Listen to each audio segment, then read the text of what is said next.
बड़े गोश्त से कितना छोटा है। कहाँ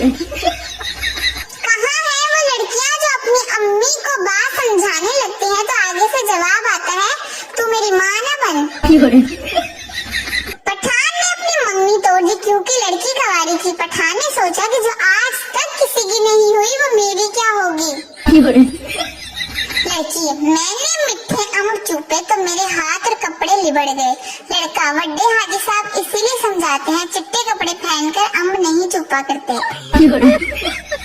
ये पाँव की उंगलियों में कभी कभी ऐसी मीठी ख्वाहिश होती है कि बंदा सारे काम छोड़कर यही खेल खेलना शुरू हो जाता है।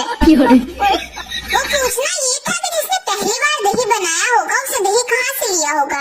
सियाने लोग रोशनी डालें, मेरा तो सोच सोच के बुरा हाल है। ऐ मुसलमानों, तुम पर सिर्फ रोजे फर्ज हुए थे, पकोड़े तुमने खुद फर्ज किए हैं। सुनो यार, अगर किसी को मुझसे प्यार है ना तो बता दो।